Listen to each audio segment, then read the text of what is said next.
بسم اللہ الرحمن الرحیم۔ السلام علیکم، ہمارے چینل میں خوش آمدید۔ کتنی بار تیری ماں کو میں نے منع کیا تھا یہاں پر تیری شادی نہ کر، لیکن کبھی اس نے زندگی میں کسی کی بات سنی ہے جو اب سن لیتی؟ ساری عمر تو میرے سینے پر مونگ ڈلتی رہی ہے اور اب تجھے بھی اپنی مرضی کے مطابق غلط جگہ بیاہ کر تیری زندگی خراب کر دی۔ اب پتا کیا ہاتھ لگا اس شادی کے بعد؟ لالچ میں تیری ماں نے شادی تو کر دی لیکن تیرا سکھ اور چین چھین لیا۔ دادی میرے پاس بیٹھی پان کھاتے ہوئے مسلسل اماں کے بارے میں گلفشانیاں کر رہی تھیں۔ کہہ تو وہ ٹھیک رہی تھیں، کیونکہ اماں نے اپنی ضد میں ہمیشہ دوسروں کی زندگیاں تباہ کی تھیں۔ وہ چاہتی تھیں کہ دوسروں کی زندگیاں ہمیشہ ان کے اپنے کنٹرول میں رہیں۔ کوئی کب کیا کرے گا وہ سب اماں خود ہی طے کرتی تھیں۔ ہم بہن بھائیوں نے کبھی اپنی مرضی کسی چیز میں نہیں کی تھی، یہاں تک کہ ہم کس رنگ کے کپڑے پہنیں گے یہ بھی اماں کی مرضی سے ہی ہوتا تھا۔ ابا تو تھے ہی جورو کے غلام، بلکہ صحیح معنوں میں جورو کے غلام تھے۔ جو اماں کہتی بس وہی ان کے لیے پتھر پر لکیر ہوتا۔ اماں فطری طور پر ایک تیز ترار اور چلاک عورت تھیں، یہاں تک کہ اتنی چلاک جب شادی ہوئی تو دادی جیسی شاطر عورت کو بھی ایک سائڈ پر لگا دیا۔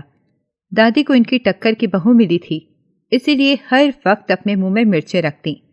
مرچیں رکھنے سے مراد یہ ہے کہ اماں کے بارے میں ہمیشہ ان کے منہ سے کچھ نہ کچھ تیکھا ہی نکلتا تھا۔ بچپن سے دونوں کا 36 کا آنکڑا تھا۔ میں نے کبھی دونوں کو آپس میں ٹھیک سے بات کرتے نہیں دیکھا تھا۔ اللہ رکھے میرے دادا جی کو، جنہوں نے ساری عمر دونوں کے بیچ صلح کروانے کی کوشش میں گزار دی، لیکن اس کوشش میں آج تک وہ کامیاب نہیں ہو پائے۔ شروع میں تو ہم جوائنٹ فیملی میں رہتے تھے، لیکن وقت گزرنے کے ساتھ ساتھ بٹوارے ہو گئے اور سب نے الگ الگ جگہوں پر رہنا شروع کر دیا۔ اماں کے ساتھ ویسے بھی کوئی رہنا پسند نہیں کرتا تھا اور دادی کی باقی بہویں دادی کو پسند نہیں کرتی تھی، اسی لیے یہ طے ہوا کہ دادی ہمارے ساتھ رہیں گی، اور زندگی میں یہ پہلا معاملہ تھا جس میں ابا اماں کے سامنے ڈٹ گئے تھے۔ کئی روز دونوں کے بیچ میں جھگڑے ہوتے ہی رہتے تھے، کبھی دادی کی طرف سے تیر برسائے جاتے تو کبھی اماں کی طرف سے۔ ان تانوں کے تیر سے میں تو اتنی تنگ آ چکی تھی کہ اب تو ایک کان سے سنتی اور دوسرے کان میں بات پہنچنے سے پہلے ہی نکال کے باہر پھینک دیتی۔ اماں اور دادی کی عادت سے پورا محلہ واقف تھا۔ آدھے محلے سے اماں کا یارانہ تھا اور آدھے سے دادی کا۔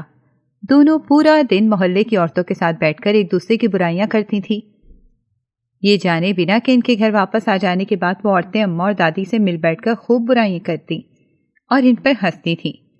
میں نے کئی بار دونوں کو سمجھانے کی کوشش کی، لیکن بیچ میں مجھے ہی پسنا پڑتا تھا۔ دادی کہتی تھی تو اپنی ماں کو سمجھا، اور اماں کہتی تھی تو اپنی دادی کو سمجھا۔ ابھی پچھلے مہینے کی بات ہے، چاچا کے چھوٹے بیٹے کی شادی تھی۔ یہ طے پایا کہ شادی کے ایک ہفتے پہلے ہی ہم ان کے گھر جا کر رہیں گے، کیونکہ کام کاج میں ان کا ہاتھ بٹانا تھا اور وہ رہتے بھی گاؤں میں تھے، آنے جانے میں کافی وقت لگتا تھا۔